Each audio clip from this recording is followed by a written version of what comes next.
All right, everyone, welcome back. I'm here with my good friend John Medina from John Medina Buys Houses. Look at that name. Who is that guy? And I got John on the show. He's been a good friend of mine for the last couple of years. We're in a couple masterminds together. We have a lot of the same mutual friends. He actually doesn't live too far away from San Diego. He's about an hour and a half north. So he's up in, I believe you're in San Pedro, which is kind of in LA, right? That's sort of in the LA area. In the harbor. Yeah, in the harbor, exactly. So John's got a very impressive business. He's doing a great volume for a very competitive market in the Los Angeles area. So we're going to get into his business in a minute. But before we get into his business, John, can you just tell the listeners a little bit about your professional background and kind of what you did before you got into real estate? Yeah. Well, first of all, thanks for having me, Greg. I appreciate it. My pleasure, man. I consider you a friend too. So this is great. So, so before I got into real estate, I was a plumbing contractor. So I was a plumbing contractor for about, I'd say close to like over 20 years. And then I basically wanted to start buying rental properties here in Los Angeles, right? I had a little bit of money I wanted to invest in. The market was down. So I figured, hey, real estate's a good vehicle to, try some investments. Well, but I just didn't want to do it like in a retail way. I wanted to see like at X amount of dollars, how many properties can I buy with the money that I have?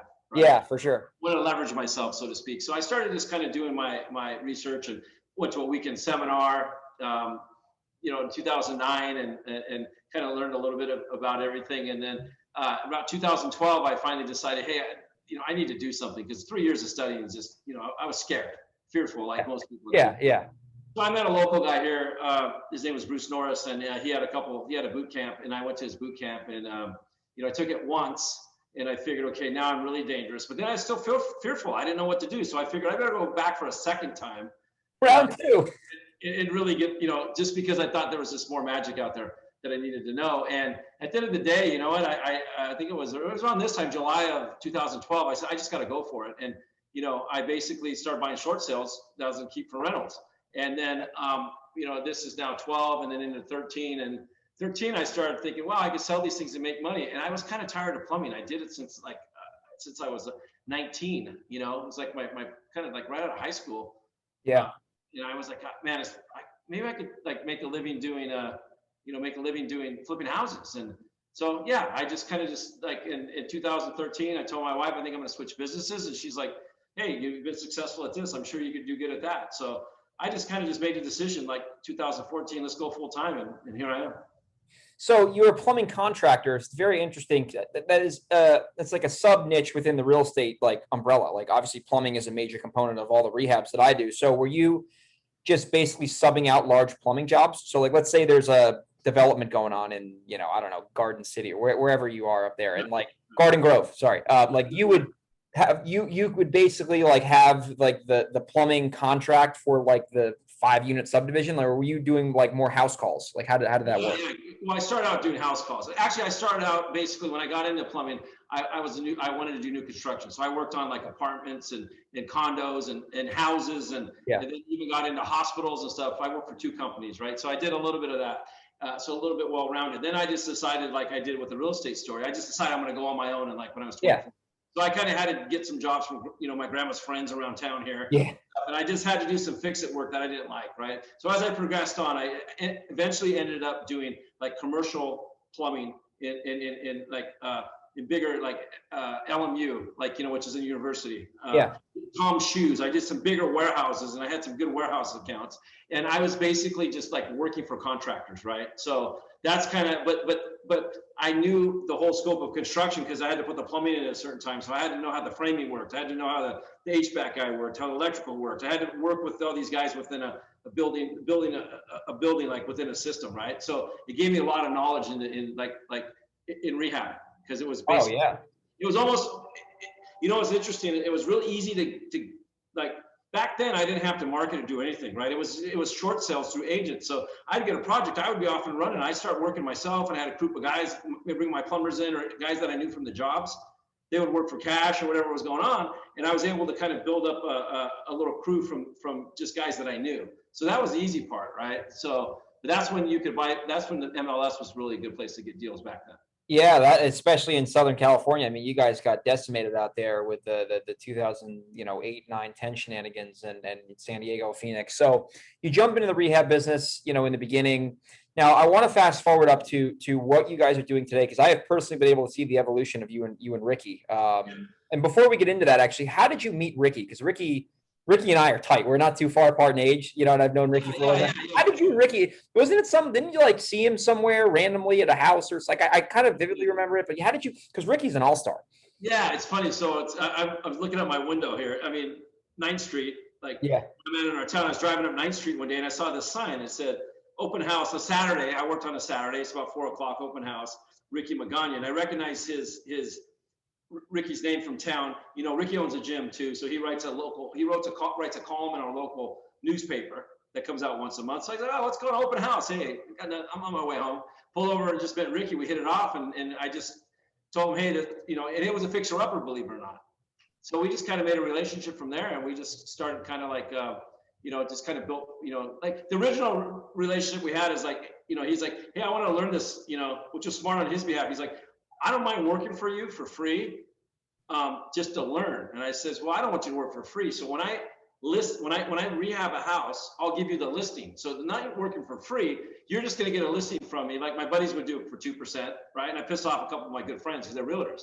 But I'm like, hey, this guy's going to work. Basically, he's not working for free. He's working for the listing. That's how we used to say it, right? So then it worked out. It was working out pretty good. And then I think about after 6 months, I decided, hey, I need to scale this, kind of sales and marketing company, not really a rehab company. So brought Ricky on, and then we took off from there in like March of 2017. Yeah, you guys are cranking for sure. So let's get into your business from a 30,000 foot view, because a lot of the listeners who are listening, I don't know if they're in LA or San Diego, wherever, Southern Cal, but doing business in California is similar to like a New York area where I operate in, where it's very expensive. And the generally what I see is the types of sellers that you're dealing with are a little bit more aware of where their property is. And because of that, it tends to be a little bit different of a conversation, and it's just a higher dollar value area. So it usually results in more of a lower volume, even though it's great volume, higher margin business. So just kind of give us a little snapshot of what you guys got going on, because you guys have built something great in probably the toughest market in the country, honestly, LA.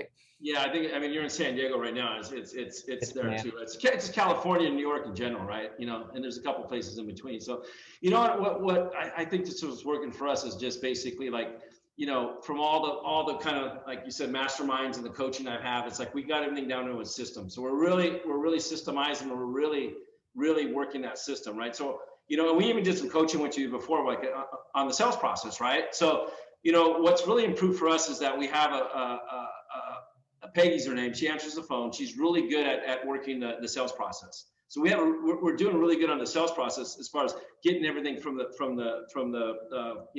customer. But what's good is now we have a couple different options that we're offering, right? So we really go for the cash offer right from the beginning. And that's what we're really stressing. And we're doing everything we can to give them the best cash offer. But like you mentioned, a lot of people are aware that their properties are worth a lot more. And some of them, they don't even qualify for a cash offer because they're, we like to call them retail. Yeah. Not even a hotel. They're just move right in, So the people that we find that really want the most money, and after we exhaust the kind of the process of the cash offer route, and we just know they're not a good fit, we take them to what we call the 30-day top dollar program, right? And then that's basically, Ricky's a realtor, and then what we do, we go into like listing their house, and it could be $1 million house, and we're still getting a pretty good fee out of that, right? So I think that's the game changer right there, because I think out of I think on the board there's like maybe 22 deals for, signed up or already, for this year, so to speak. I think 25% of those have been like listings that we were able to that we would have just, said goodbye to before. There was no monetary value on that because we weren't pushing it hard enough. And Peggy got really good at like talking to these people and identifying when to stop talking about, because you got to know when to stop talking about the cash offer, because they don't want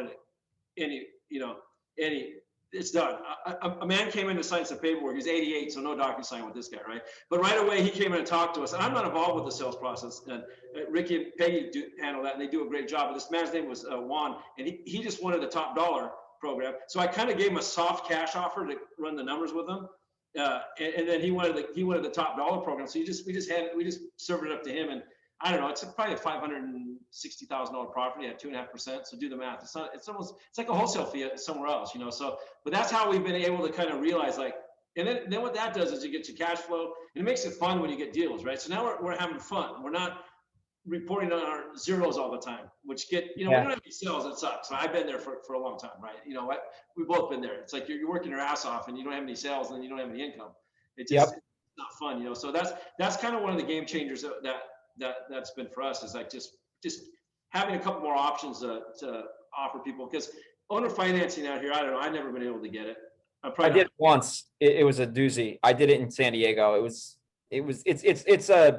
kind of a wash. I mean, this was a cheaper property. It was a piece of land actually, but yeah, owner financing in LA is tricky, just to make the numbers work. So you got that. That's very smart too with the California, because like you just mentioned something briefly, like a commission in Southern Cal or in Miami or in Long Island, New York, whatever. That's like a wholesale fee. Like you make 2% on $100 million. That's 20 grand. You know what I mean? So that's big money. That's more than most wholesalers make in the Midwest. So money is money. Last time I checked, Chase Bank doesn't say, oh, commission, we're not going to deposit this. Nope, we only deposit assignment fees. It's like, no, it's money, so, and it allows you guys, like you said, to keep stacking those wins. So when you get the investor deal where you get under contract, you can obviously make the most money on those. And then also, just keep the flow of cash coming in from the transaction. So before we actually started this recording here, you mentioned that you guys do some creative stuff where you have a wholesale company and then you also have a rehab company. So on the percentage of your deals, I know every deal if you rehab it, you're wholesale to yourself. How many deals are you just straight up wholesaling versus how many are you going to just rehab in the rehab division? Because in your area, you can still wholesale and make, 50 grand. And it's really not that it's pretty common, honestly, to do that. I just did one the other, a couple weeks ago in San Diego. It's an assignment. Huge. Yeah. Well, that's great point. What we do is, we basically have Rick and I have two companies, and I have a construction company that I own with my wife, right? So, but it all starts with the sales, and John Medina buys houses, sales and marketing company, right? Everything runs through there, all of our expenses, marketing and everything, right? So we're pointing everything to that. Then from there, we get the contract and then we put it out to buyers. And let's just say you want to pay, we get it for 500 and you want to pay 600. We'll gladly sell it to you for that much, right? Let's just say that and that happens sometimes, but not that often. But it does happen. There's some home runs out there. Yeah. But what happens is when it comes in at 500, we put it out there for people to shop it, so to speak. Let's just say you want it, Greg, at 520, right? So I can sell it to you for 520 and be done with it. Or our other company, Upfront Home Buyers, has the opportunity first right of refusal. We basically say, hey, if Upfront Home Buyers wants to buy that property and flip it, they have to pay 520 for that. So that's where we kind of establish a wholesale fee, or 30 or 40, whatever that is, right? And then what that does is that pays money back to the John Medina Buys Houses sales and marketing company. So we have cash flow and we keep going, and that's what we bonus our sales girl on. That's the fee. So we're keeping it real with her. If we generally have 1 to 2 rehabs going on at the same time, right? Yeah. So kind of on that too, if there's something that we really want to do, we make sure we buy it ourselves. If it's kind of marginal, somebody else. Depends on the workload. So, I think we probably had about like 10 flips this year, somewhere around that so far. I think this year what we've done or something in that neighborhood. And then maybe so it's almost like, I think we probably 50% we keep for ourselves. Or at least that's where we're headed, in that direction, right? So that kind of, because before we kept everything in one company, I pretty much flipped everything, and we had cash flow issues. You get these big chunks of money that you get the money, it's always broke because your money's famine. Yeah, it's a very windy road. Yeah. Yeah. So the commissions fill the gap of the cash flow. Yeah. The commissions come in, and you're never gonna, that doesn't go to the other company, right? So it's then I have a construction company that I run everything for all the rehabs out of. My wife's the designer, so she does all the design. She's sitting here. She was here earlier with a little fan out, picking all the colors, right? And then I kind of just manage the construction guys. So I have full-time guys that work for me in the construction company. Okay. Then we create an invoice and bill it back to the other company. To the construction. Yeah, that's very smart. You guys are I like how you have that system going on, and especially with in the California area. When you have it, I've just noticed. I've done a handful of properties out here. The thing with California that I've noticed is that when you have a deal, and I'm talking like a real deal, you're going to make a lot of money on it. It's not like I don't see a lot of $5,000 to $10,000 assignments in Southern California, because if the seller, at least from my experience, they're going to sell you at a reasonable price because it's so expensive. The dollar amount allows for these 6-figure assignments sometimes, because if you're getting a house for $450, ARV is $750, you can make $100,000 and the rehab are still going to make money, or, hopefully make money. And it's just that competitive to where people know that if it's off market, that is a scarce product there for them. Like you go on the MLS now, it's like, hey, stuff selling in 3 seconds, $40,000 over ask. So it's smart how you guys have systematized that business to where it flows really well now. So on the rehab side, question for you, what are some of the biggest, because I have a lot of rehabbers who listen to the show, what are some big lessons that you have learned in your career of renovating properties, that maybe like a couple pointers on the rehab side, maybe some mistakes you've made or just lessons you've learned on the positive that allow you to rehab a house basically without spending more money than you need to, but at the same time, not spending less money than you should have, because then you have like this quagmire property where it's like kind of weirdly rehabbed. And I've made that mistake a few times, Honestly, that's probably the hardest thing, right? Because, I think in a really tight market, we're not in that right now. But right now, it's like in a really tight market, if your budget's off, and they're always off, let's face it. They're always off. Budget, always. Right? Always off, right? My thing is that you got to stay on the schedule. You got to keep lining people up. You got to have, and for me, quality is really important. So I don't do crappy work. Because crappy works get you a lower price. And then you have problems down the road. You're gonna get sued probably by taking shortcuts, right? Yeah. So, in the market we're in right now, our budgets are always over, but we're getting rewarded because people are paying more for the house. So this is probably the easiest market to rehab in if you buy it right. So you're setting the ARV, let's just say you set the ARV at 700, it sells for 750. Yeah, literally. You're getting rewarded by dumb luck. I'm not a genius here. I'm not pretending to be like I got the magic potion. You're getting anybody, Jerry Green said this the other day when I was with him. He's like, like anybody can make money in this market. And it's true because, we had a house and we put the ARV at 890, we got 960. But I put way more money into it. Well, I had to put a lot more, I doubled the rehab budget, but I knew I would get it. Yeah. It's one of those things where it's like you create a budget, but it's really hard to stay on, and especially too, material costs are going through the roof. Oh yeah, it's crazy. It's harder to get workers right now, so guys are raising their prices. It's just, my thing is like just stay on time and be, start on time and try to end on time. So everything I try to do is within like a 6-week period. I really want to get it out in 6 weeks, no matter what, start to finish, and then put it on the market, and then have that cycle about 3 months if you can, or less. Yeah. 4 months if you have to, God forbid it's 4 months. Not right now, it hasn't been, but you got to get the jobs done, and you got to get in and you got to get out, right? And then try to do your best to stay on budget, and then stay on top of people. Yeah, totally. And the advantage I have is I'm writing, guys are on my payroll, right? So I still have that plumbing company set up to where I could use it as a construction company. So I'm writing, guys are getting paychecks. So there's pros and cons of that. Some guys are like, oh, I would never have that. They don't understand. I understand how it works. That's what I'm comfortable with. So I do it that way. A guy like you might go, oh, I just want to deal with a contractor, right? Well, you're dealing with a contractor, Greg, and all of a sudden, these guys want checks all the time. Oh yeah. If you're not there to manage and see that the job's, the job's being completed, one mistake is you're going to be writing checks for work was never completed. Yeah, right? Totally. Totally. There are a dime a dozen of these guys that want to, that want to get paid, right? It's like, I had a job in Lancaster, it's pretty far away, so my guy that works for me got a demo guy, and he wanted $2,500 cash to remove all this trash. So this is a funny story. So it's like, Jorge, the guy that works for me, he's like, okay, it's $2,500. I go, I can't come see you and give you $2,500 cash. He goes, no problem. He's got the money. He went to his bank account and got the cash. But anyways, the contractor, the cleanup guy's going, well, give me all the money up front, and then because I needed to pay the workers. And he's like, no, we'll pay you by the load. Every time that you remove a load, we'll disperse loads, and we'll give you $500. But if you don't know, you're going to give the guy the money. He's going to run away. Exactly. Yeah, and that's probably one of the biggest mistakes people make in rehab is they pay. Oh, totally. Pay for they pay for, they pay for services not rendered, so to speak. Yeah, and the contractors, they don't give a flying, what about you. They're just they're in it for themselves, And once that money's gone too, you don't get it back. No, especially cash. It's untraceable. It's done. In LA, I mean, in the New York area, when you rehab, there's a lot of hair with the building departments and the bureaucracies. Is that a big deal in California with permits and this, or is that really, you can get away more with that? Because I think California would be similar to New York, just based on living in both places. You're hitting me in the heart with all this stuff. Yeah, 100%. It's like, I got, it's funny because certain things you can get away with. Yeah, for sure.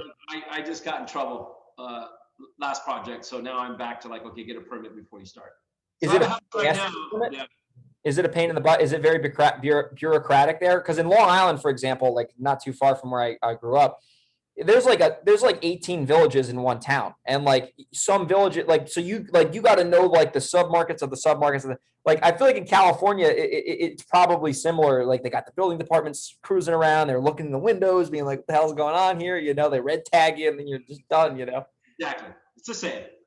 It's the same. Yeah. One good thing about COVID is that, like, I got away with a lot of stuff that you probably would have had to get a permit for. Yep. It wasn't really working, so it was like you couldn't go get a permit. Yep. And then you're right. Every city is different, and I can't keep track with it. It's the same thing Greg, it's the same thing when I did plumbing. They were all. It's the same stuff I'm dealing with when I did plumbing. Every little city was different. Exactly. You got LA City, that's actually one way, right? It's like covers a pretty large area around here. But if you go to Rancho Palos Verdes, they're different than them. You go to Lomita, they're different. You go to Carson, they're different. So what I did yesterday is I went to this little city of Duarte that I have a project I'm starting. I said, I haven't done this in a while. What do I need to do before I get started? So they gave me all the paperwork. So I'm going to go there tomorrow with my guy to get the permit. But usually I just start and then I get in trouble. So I didn't even want to start because I knew I was probably going to get in trouble. Totally. Yeah, there's nothing worse than getting ready. I've found too, like a little rehabbing hack. I only like my contractors to do roofs on Saturdays because the building department is not working on Saturdays. So I'm always like, hey, dude, if you're going to do the roof, if you're going to do any sort of clean out for the most part, unless it's in the middle of the woods, do it on the weekend, because if we get red tagged, it's going to suck. You're not going to get paid. Well, you can't do the work to eventually get paid. I'm pissed off. So do all the stuff that's obvious on the weekends. And once that's done, go inside and start the construction, because it's a game. And I tell people park around the corner. It's easier. Yeah, that's so true. I just rather this job, I'm just getting the permit because it's easier. And after I got busted last time, it wasn't worth it. But funny joke is that Jorge calls me in the morning or calls me in the afternoon. If the phone rings like right now or mid afternoon, the phone rings like in the middle of the day, morning, like after. If it doesn't ring at 8, it doesn't ring at like 4:30. Anytime between he calls me, there's a problem. And I'm always thinking it's the building department. And it's generally I'm right, because we don't need to. We talk in the morning or the afternoon. Sometimes we don't talk for 3 days. We just text. He knows what to do. There's a schedule. So exactly. Anyways, it's funny. Yeah. So it's a nightmare. But you know what? It's the cost of doing business, and it is what it is. Exactly. There's no getting around it. You can't beat the government. You know what I mean? You might as well just comply with them and make sure they're reasonable. So that's awesome, man. So let's walk through as we start to wrap the show up here. What's in, because a lot of people, they get very, scared to get involved in an expensive market, and they think they got to go virtual and all this and all that, which could be a valid option. But what is a recent deal that you could walk the listeners through where, like, maybe you share, what the numbers look like? Because the thing in California is, like, if you're living in the Bay Area, you're living in Orange County, like, if you put the effort in and you commit to the business, you can make big checks out here because there's just a high dollar amount. So you have like a specific property you could just share from a high level that the listeners can kind of like put some context on. Yeah. I mean, like for us, it's like, we do a little bit as far as marketing. It all starts with the marketing, right? Yeah. So we do a little postcards, but we're big on SEO. Like we're all, I think I told you that before, we're just kind of all in on the SEO thing. And we had some really good rankings. I think we changed our website a little bit and went down, but like last October, we had someone call and this is an extreme. This is like, I want to hear it. I love it. This is an extreme. I'll give you the best deal ever, right? The lady called, she called on a Saturday. We answered the phone. That's my biggest joke. We answered the phone. How many people don't answer the phone on Saturday, right? Well, Peggy answered the phone. Within an hour, she called me. I'm getting ready. Ricky wasn't around. Ricky was on another appointment. So anyways, she's got this hot property in Carson, which is, half hour away, not even that far. So I was getting ready to do something else. So I go, okay, I literally brushing my teeth. I'm going, okay, I'll go. I got to go meet this guy. I met him, worked a deal, came back to the office, DocuSigned it. I think, we got under contract for like 310, right? That's what they wanted. We did more, well, then we did the wholesale thing with our vendors, our wholesale guys, and someone's going to pay us like 420 for that thing. Yeah. Wow. This is like everybody listening, this is a once in a lifetime opportunity, but I'm just saying, this is what happens when you got to throw your hat in the ring. There's a lot of $5,000 deals, $10,000 deals, right? But you're getting those deals to get to the bigger ones. So yeah, that was like a pretty big wholesale fee right there, right? It was like $100 and something thousand wholesale fee, which was crazy, right? And I had something else happen like that before years ago where that's the second highest wholesale fee. I had another one for like maybe 130 that I got lucky on. Like, somebody called, they didn't want the property. I answered the phone. Shocking. Made a deal with them, right? And it made some money. But, then we moved it to the rehab. Well, the market's going up like crazy. I thought this house was probably worth like maybe 525 or something. But, the house was worth, I don't know. Bottom line is I think we made another $100,000 on the rehab. Just because. You wholesale it to yourself.